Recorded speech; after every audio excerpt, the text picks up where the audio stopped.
Hi, I'm Courtney Bailey, Chief Development Officer for MPTF. What you're about to hear is one of the panels that took place during our recent women's conference, Deal With It, on July 28, 2019. Madeline Hammond, who produces the conference, took great care to make sure we found the best speakers to cover the most relevant topics of today. This event is for the betterment of women in the entertainment industry, but there is such great information here that can really help everybody. So listen, enjoy, and most importantly, feel free to pass it along to someone who may benefit from this information as well. Today's podcast has a little something for everyone. It's Who's Getting Hired in Today's Job Market. You're about to listen to a discussion that was recorded live, so there may be areas where the audio drops out a bit or an audience member's question is hard to hear. But don't worry, you'll definitely get the context of what the panel is about. MPTF is providing this podcast as a public service, but it is neither a legal interpretation nor a statement of MPTF policy. Reference to any specific product or entity does not constitute an endorsement or recommendation by MPTF. The views expressed by our guests are their own, and their appearance on the program does not imply an endorsement of them or any entity they represent. Views and opinions expressed by MPTF employees are those of the employees and do not necessarily reflect the view of MPTF or any of its officials. Thank you for listening. Thank you so much for joining our session today. I think this is a really super relevant and hopefully very helpful topic for each of you. I'm just going to quickly introduce my esteemed panelists here, and then we'll jump right in. To my immediate right is Debbie Wosskow. I forgot to ask how to pronounce people's name. Wosskow. She's English. Debbie Wosskow, who founded the digital network and women's clubs AllBright, which we will definitely hear more about in the next hour. Next to Debbie is Angela Gardner, who's a partner at the executive search firm Heidrick Struggles. And next to Angela is Barbara Biziou, who honestly, I was like, I can't really capture what you do, but it basically is, it's a coach for your whole life. It's a holistic sort of way at integrating, your career as well as you can kind of explain more as we go on. But together, I think these women really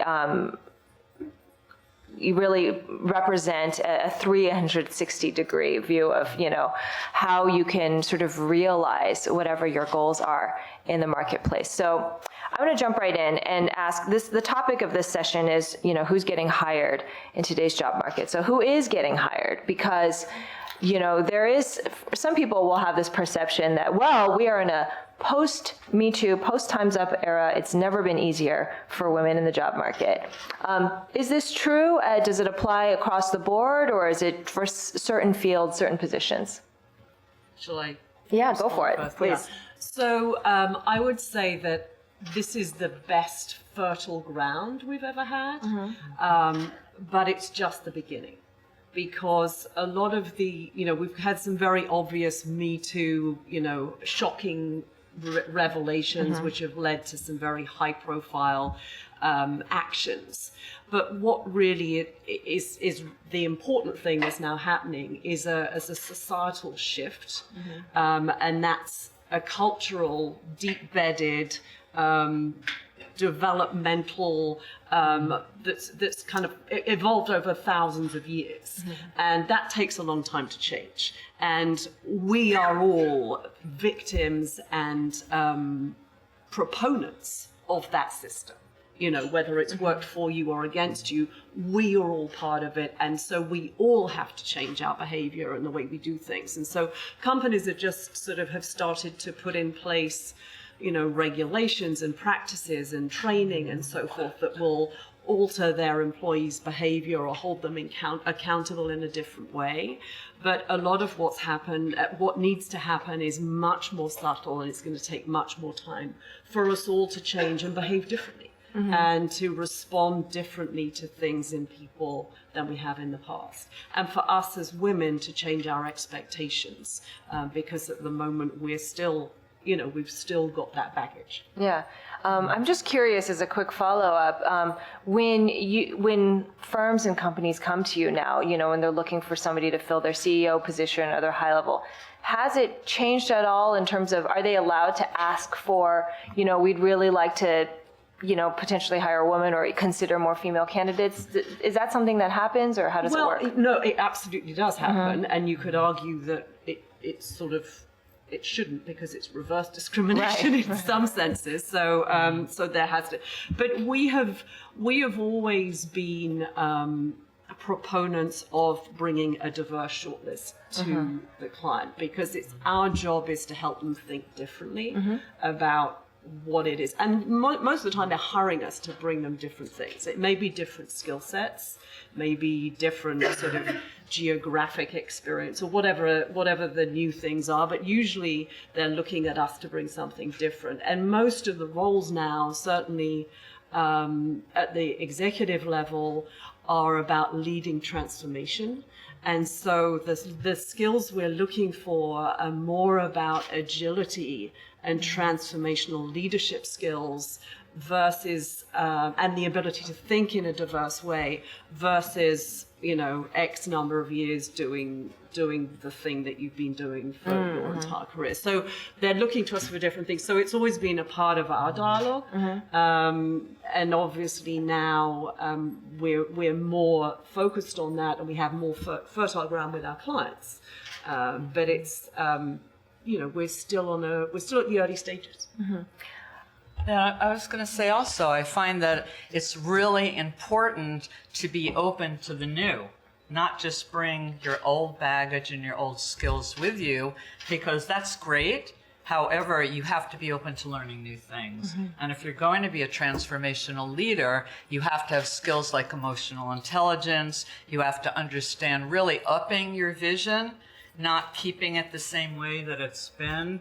And that's what's attractive. It's what Val was talking about this morning. Don't try to be somebody else. Be the best version of you that you could really be. And that's very attractive to companies. It's very attractive to people who are hiring, because they want that groundedness and that strength and that vision to bring it together.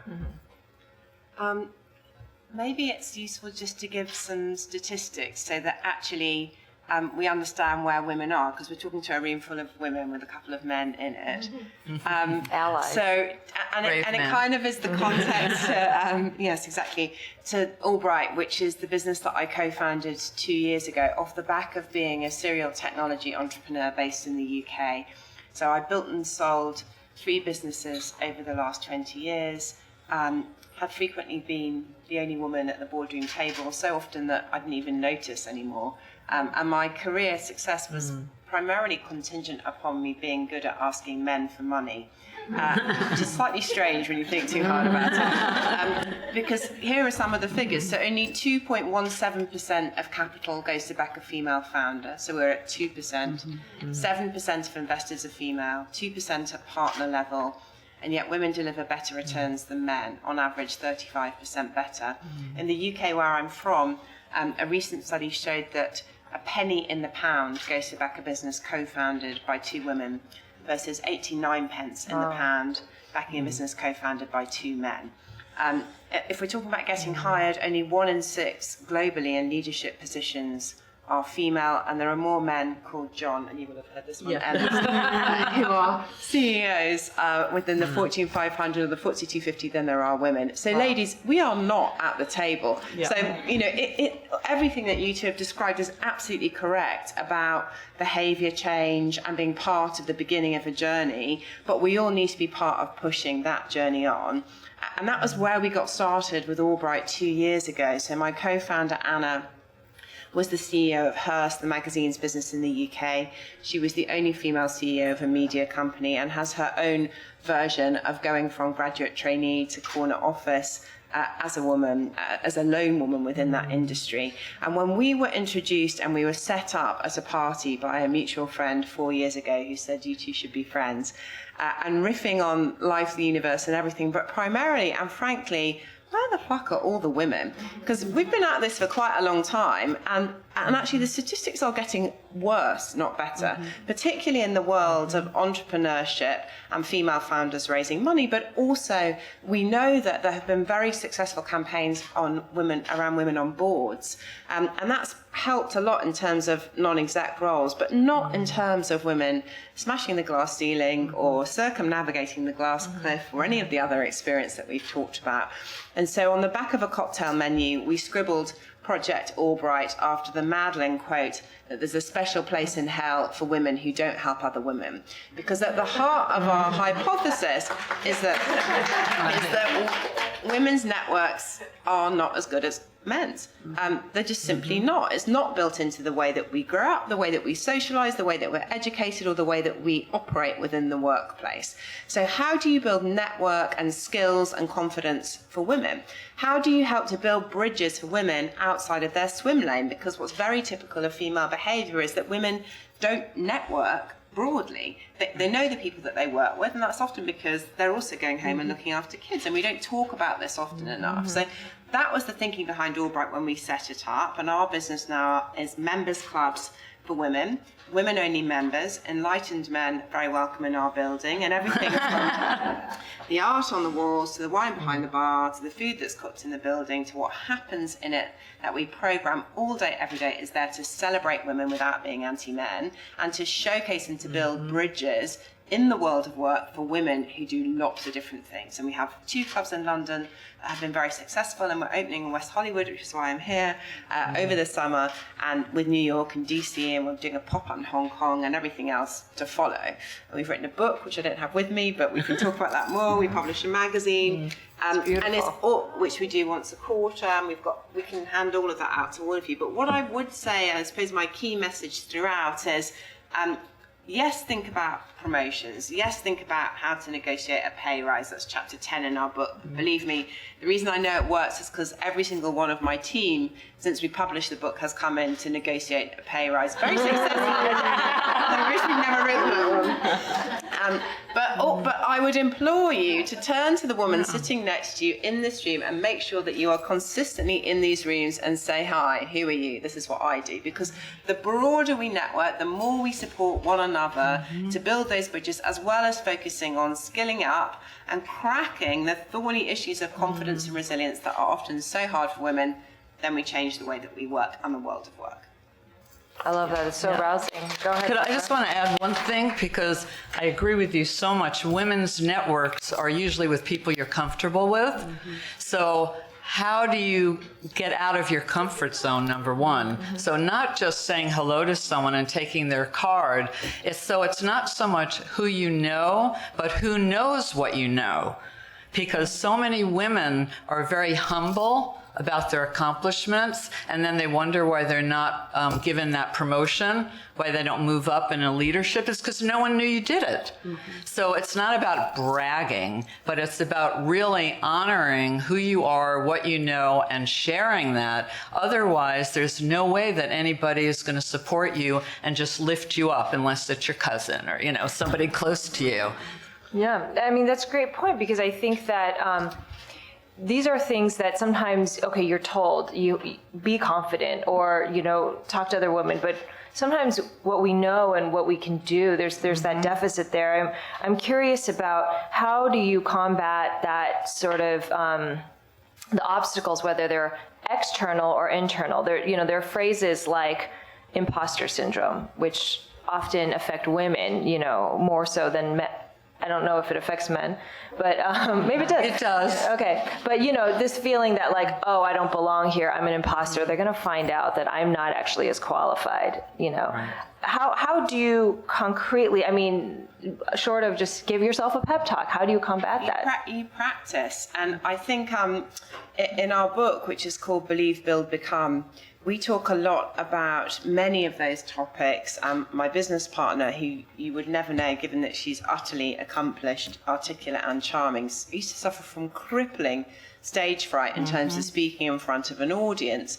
What we talk about a lot in the book, which I think women often don't want to own or acknowledge publicly, is practice, practice, practice.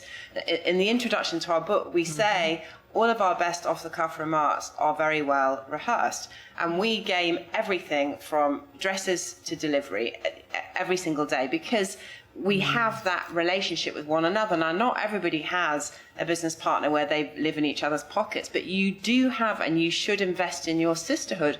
And those are people, not only women, also men, but start with the women first, with whom you can game, practice, and rehearse this stuff. Do it in front of the mirror, but don't not do it. And I think what can happen is, a lot of the misconception around imposter syndrome is that people are naturals. I'm from a country that has elected Boris Johnson their prime minister.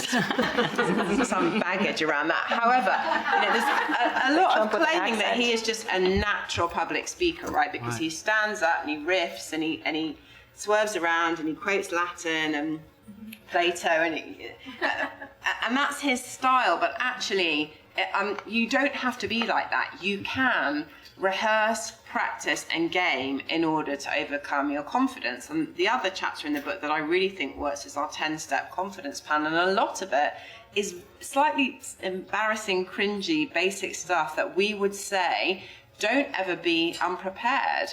And I think for women, acknowledging and owning that they need to prepare for things, because it's okay if you're not just a natural, is really important. And the final thing that we talk about a lot, and we are definitely able to do this through AllBright, but everybody can do it in their own working lives, is do lean in and support and cheerlead the other women around the table in meetings. That's an absolute biggie for me. When I started having roles on boards, and in the UK I sit on various other advisory boards, and you look around the table and you think, Christ, there are 11 men in here and one other woman, and you get into the habit of saying, I agree with what Nicola said, or what Nicola said is really important, and then you're able to build a reinforcement community that makes you feel more confident. So there are steps that can be broken down, but don't be afraid to feel like you're slightly overthinking it, because that's what you have to do in order for it to become natural. Yeah, and I think you said Nicola, which is a British, I thought it was a Nicholas at first, but Nicola. Meaning the other woman. I think I've heard that like with the Obama administration, the women practice this thing. Right. Was it called Shine?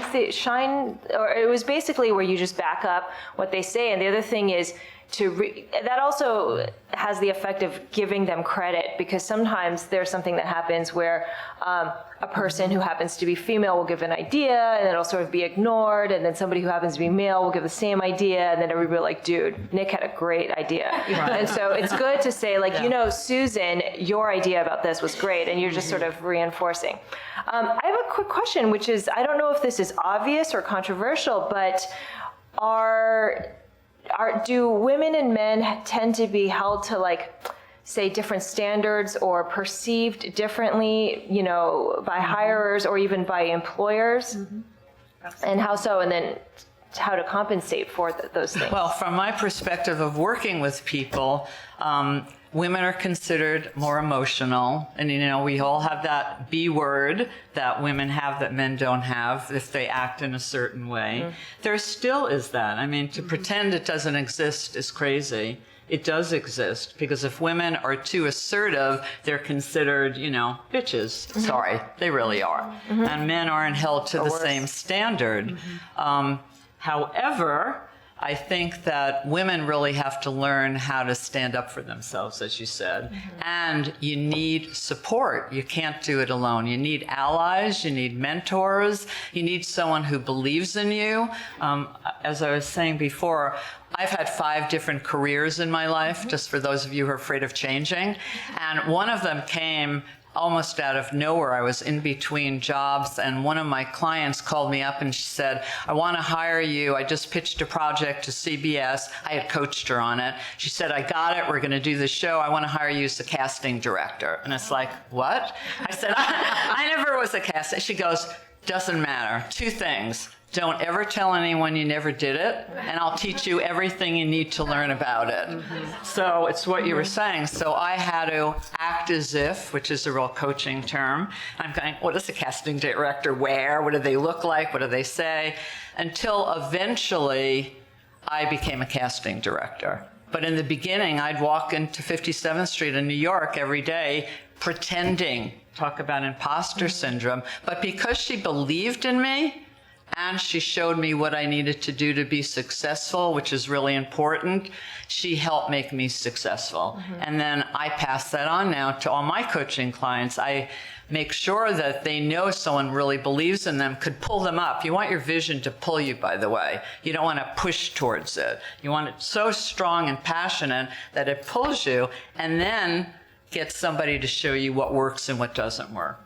Yeah, absolutely. And I would, I think the critical thing in terms of how women viewed versus men, absolutely, it's different. We all do it too. And when you think about the political landscape and who you're drawn towards and who you're not, it's harder for women to sort of hold those lines on an equal footing. Right. But I think to what you were saying, Debbie, practice, find your voice. Don't be so emotional about because if you're insecure about it, your emotion shows, and then you sound a little shrill. So I think there's an opportunity in that practice and in sort of thinking things through and preparing to come across as reasonable. And then again, to your point, support people. Because then they're not necessarily going to be supported. But if there are other voices in the room that are supporting what they're saying, then it makes much more sense. And then from a sort of a structural standpoint, and again, a lot of companies are doing this now. We're certainly doing it in the way our selection support goes. That's really sort of trying to get people to think about competency interviewing and really always just keeping to bring it back to the skill sets that you're looking for versus any of the much more sort of emotional fit issues, which usually are about someone like me. So that's a challenge, and that will change over time. But those frameworks are evolving. Yeah, I think that's really helpful because we have to be realistic that, for example, this concept of transformational leadership, which I love that idea. Then I was also thinking about, this really rocked my world when there's a director, Kimberly Pierce, who said it to me a couple years ago. She was like, men get hired on potential, women get hired on experience, which means that, I think about it for a second, which means that, when you talk about transformational leadership, sometimes there's just an unconscious bias where you're more likely to take a guy who evinces these transformational leadership skills than a woman where it reads as inexperience, Well, because women are less good at projecting that they can do something. Whereas men are not afraid to say, yeah, I can do that, even if they haven't done it already. Right. So, sort of how you've been socialized. That's how we've been socialized. That's up to us, again, to be a little more forthright in terms of the way we project our message and what we're capable of. Yeah, exactly. It's overcompensating is not a bad thing because you kind of have to overcompensate for sort of the deficit in the playing field. I wanted to note another thing. We're emphasizing a lot of the importance of reaching out, of networking, of supporting one another. Barbara, you said earlier you talked about getting out of your comfort zone to do that. I did want to address. I love the fact that this room there's a lot of diversity among the women in this room, and so the factors of whether we're talking about race, whether we're talking about ageism, which is definitely something that will affect all of us. There will come a day. How do we sort of hold those concepts, as we try to build our networks, whether it's affecting we ourselves, whether we are somebody over a certain age or a woman of color and trying to make it in the workplace, or if you're like, this is really important to me, how can I be more intentional about supporting this? Without offering this as the only solution, I would say do join AllBright, because that's exactly why we've set it up. And the purpose really of the spaces, the physical spaces, is to create a diverse community of women, not just ethnically diverse, but we say every age, every stage across industries. If you're not in the market for signing up for a club membership, what we've done is built an online community which is completely free, and I would recommend checking it out because it's free, but also it's very high quality. So what we run is 3 10-week-long courses, digital courses. One called Smashing the Glass Ceiling, which is for female executives. One called Getting Started, which is for female entrepreneurs. And the third, which we've just launched for freelancers and contractors, which is a big part of what women do and often do and choose as a career route after having had children. So that is 10 weeks worth of digital content. You have to give up 2 to 4 hours of your week to sit and watch it. But also underneath it, we have a platform called AllBright Connect. So think LinkedIn meets Instagram for women. And that's about building connections with a completely diverse group of female strangers who are doing the course and who are part of the AllBright family at the same time as you. The reason behind all of that is we think that we're building a $1 billion business which combines profit with purpose. And for me, for business number 4, it's really important to get me out of bed into my mid-40s and beyond to do something that actually changes all of this, where the conversations that we're having about diversity are just absolutely fundamental and taken as a given. And so really what we've been trying to shape with these physical spaces in this digital platform, which is UK, US, is also transatlantic connections. We're launching in Asia later on this year, but to drive those connections across industry, age and stage. And in the physical spaces, it's as important to not just give women in their 20s mentors, but to also give women in their 60s, women in their 20s to connect with and beyond. And I think you do have to force it a bit, actually. We talk about organised serendipity. Mine and Anna's meeting at the party that I nearly didn't go to was the serendipitous moment that changed both of our lives. But how can we make that happen all day, every day in physical spaces, but in a digital community where women, through a diverse lens, bump into each other, connect, and help to support one another? And that's the point of AllBright. Absolutely. There's one thing that I think often women face in the workplace is the idea of like getting back into the workplace, or like you said, Barbara, whether you're switching careers, sort of midway through life, or you've taken a break to raise your family. What are the ways in which women can best position themselves if they are coming in cold or coming in after a hiatus? I still think the best way to move into that is to be in touch with your real passion and purpose. Because if you're doing something because someone told you should do it, it's a compromise energy. I'm not saying you don't take a job because you want to pay your bills or you want to support your family. However, in general, in a bigger picture, you really want to be connected to something that you care about, that's important, and then you share what do you have to offer based on that. And that is very attractive rather than, somebody just saying, oh, I decided I want to do this or this. What do you have to offer to the game? How could you, co-create somebody with somebody, especially the younger generation. The millennials are really understanding about teamwork and co-creation. They get it. They've posted things their whole lives. Everybody has commented on it. They understand teamwork. They do.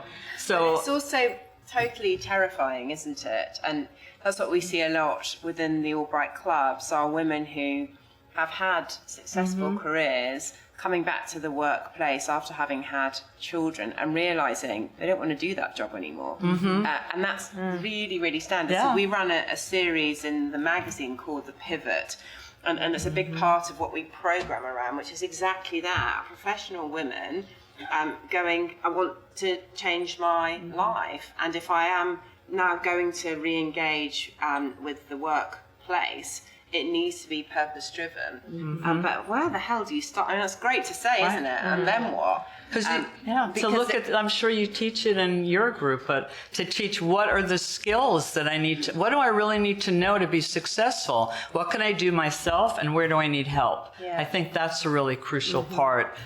Yeah, so we have a lot of life coaches who are members, who used to be lawyers or accountants, which is a sort of more standard career path, but trying to help support women to actually even know what the options are. Because that's a lot of what we see, is that sort of hard, well, I made just below partner level at a management consultancy and I haven't worked for 8 years, now what do I do?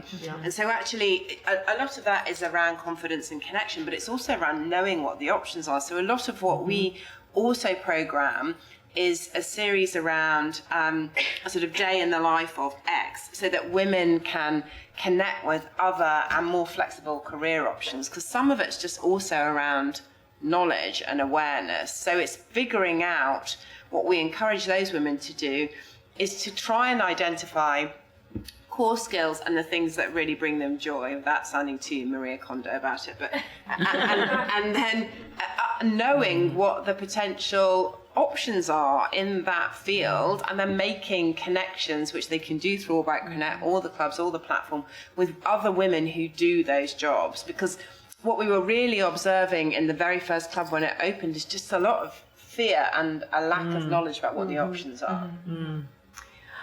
Before I pivot to Q&A, I wanted to, sorry guys, I wanted to kind of ask each of you for, if there's one takeaway that you really want to impress upon this audience, given just, your work, what is something that you see come up over and over again that, so it can be as broad or as specific as is on your heart, but, what's one takeaway that you think would really, really help them? I think women are really hard on themselves. How many times I should have, and we beat ourselves up. So stop shitting on yourself. I would just follow something that's already been said, and that's really keep in touch with your passion and follow that, because you're going to be better at that than you are at anything else. And that will give you a purpose and a driver and a credibility and an authenticity that you won't otherwise have. And I think mine is around network and building your sisterhood. So do make sure that you invest the time in doing that, and don't feel like it's just an additional extra that you can ignore. You can't. Great things will come from investing in building a sisterhood outside of your swim lane, so do it. Yeah, and I think just to quickly add on to that, I think I understand why, traditionally perhaps in the past women have been reluctant to do so. There's this perception of musical chairs, or it's like a musical chair. There's one chair, if it's not me, it's her. But the truth is that, you can actually, by doing what you're saying, Debbie, you're constructing a larger table. Right. And so don't be held back by that perception of scarcity, that it's me or her. That's something the man says to keep it down. Right. All right. Let's go to Q&A. Who's got questions? Yes, go ahead. Question. This might be directed to Angela. There's always been this hesitancy for people coming out of a hiatus to acknowledge that it was a hiatus for family purposes or family reasons. And so I would love to know if you think that the hiring executive level workforce have acknowledged that that is part of, it's an accepted part of a woman's professional path sometimes. Or if you feel like it's still something that you have to gingerly sort of approach and talk about. Unfortunately, it's circumstantial. It depends on the environment that you're selling the story into. My personal view is that you should always be honest. And so trying to kind of cover it up or fudge the dates or, whatever it means, it's just not, it doesn't reflect well on you, and it doesn't allow you to come from a position of strength. So I think it's much stronger for you to say, I made the decision that I wasn't going to work for the next X months or years or whatever it is because I was raising my family. And then you're really owning that decision as a positive one for you or your family, or maybe you were nursing a parent, or maybe you went traveling.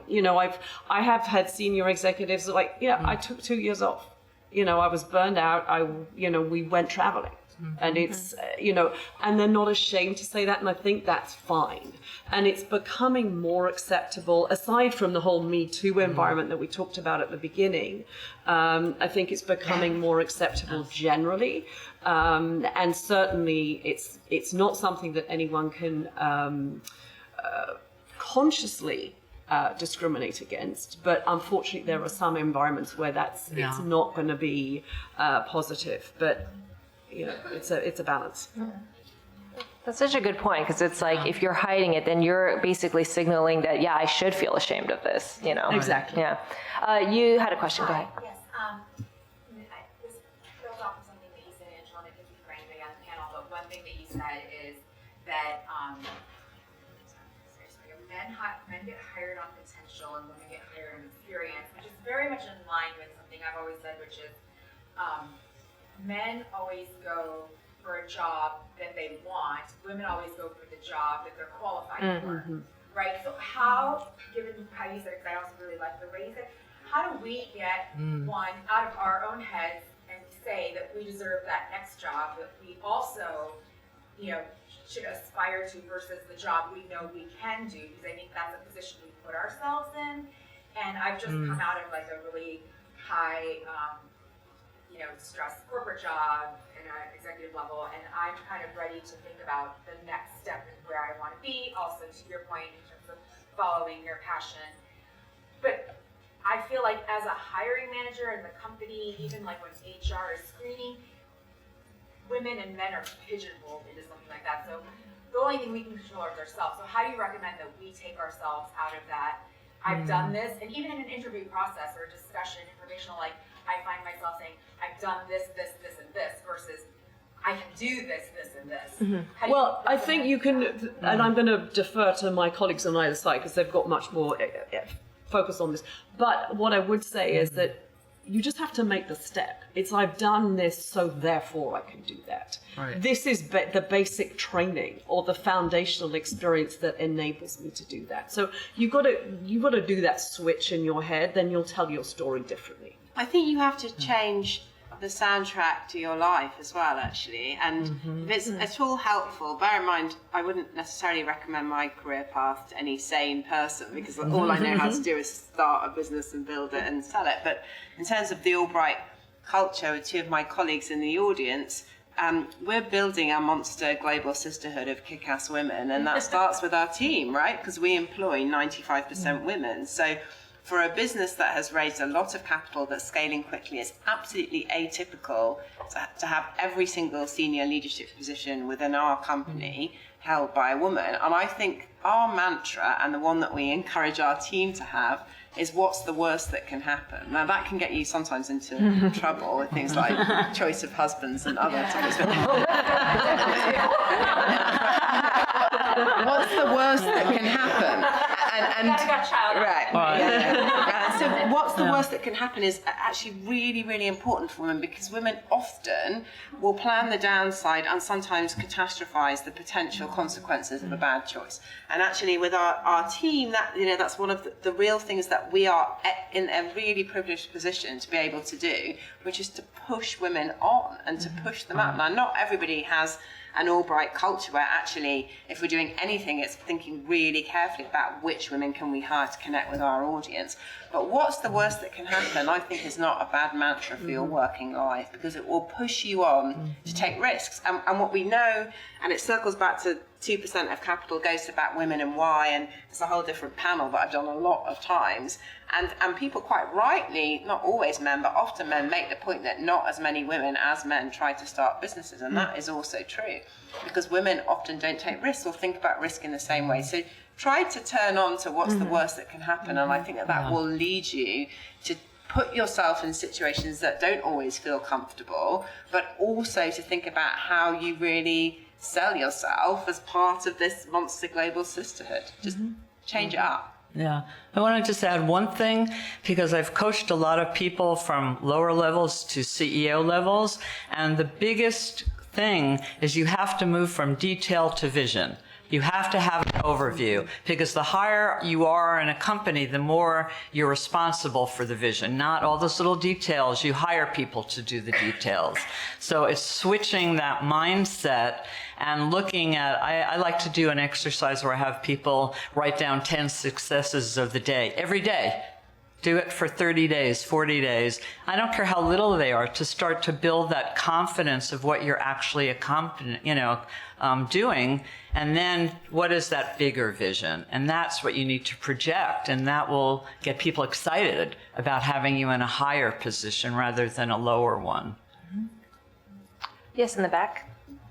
One of the things that y'all mentioned is having that confidence when you're speaking and all that, but there's also the catch-22 when you have that confidence telling what you've done, a lot of times that's not read well by the people that you're speaking to. So how do you balance that?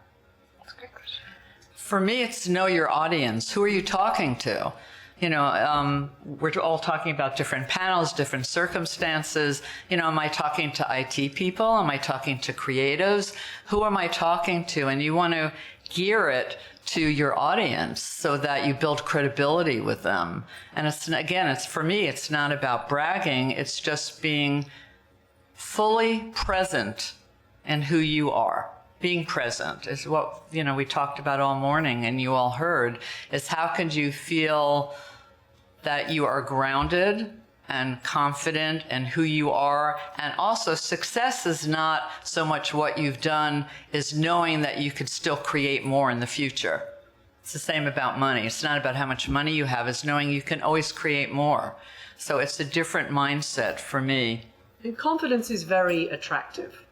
So it's very compelling to your audience. And I think you're absolutely right. You have to know who your audience is and have a sense for what they're responding to, whether it's a one-on-one meeting or a large room. And then just be confident of your story. I think sort of your point about rehearsing your story and being comfortable with that is so important. You don't want to sound like that it's all sort of coming out of a script that you had run, but you can definitely have little sound bites, little examples in your repertoire that you can pull out, and it'll be much more compelling than any sort of nervousness that you might display. I think it's all about the data and the audience. So when you're doing your rehearsing, make sure you're really clear on what the evidence is. I think that there's a big difference between someone who's just bragging without the data to back up their claims, and that seems very inauthentic and it's a turn-off. It's a whole nother set of circumstances when you're able to highlight things that you've done with data points. A big part of my working life is raising capital from investors. And there you do need to have, my business partner calls it swagger, you do, because you're going into a room and you're saying, I've done this, and this, and I've done this, and this before, and the business is worth this, and but it's no good doing all of that unless you're able to showcase evidence. Number two, I mean, everybody's made the point on recognizing who's in the room. I would also say recognize where you are. It's a big point for me because our business is international and I fly a lot. I'm British, so that makes me quite self-deprecating in my water, and that does not play out well in LA.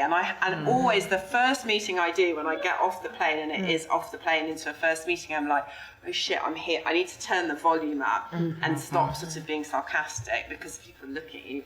So I think I exaggerate, but you take the point. So to some extent, it's who's in the room, how are you telling your story, but do remember that there are very cultural differences. The investor pitch I do here, we closed around, some of you may have seen 2 weeks ago, and a lot of it was in the US. We had to reshape the way we sold the story, actually, compared to selling it in the UK, where if we'd gone in and go bang, bang, bang, the Brits would have been a bit, this doesn't really work, this is a bit too much. So be aware of the social mores and the nuances of the environment that you're in. Yeah, I love that. That's such concrete advice, because again, to validate that it's true, right? Confidence in a man, let's make him president. Confidence in a woman, just kind of greedy.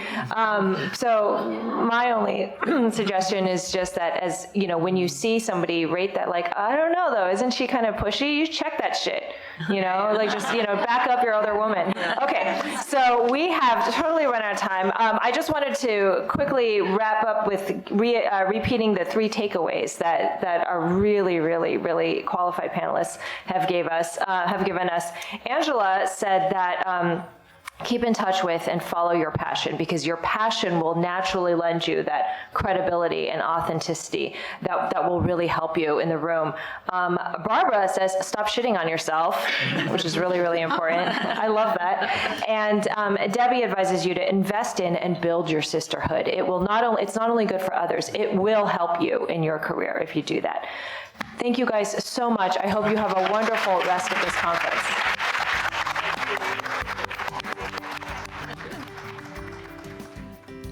So now that you're inspired by this incredible panel of women, let's continue this feeling. Please visit our website at mptf.com.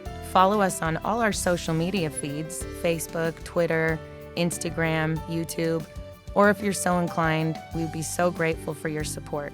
You can text MPTF to 41444 to make a donation.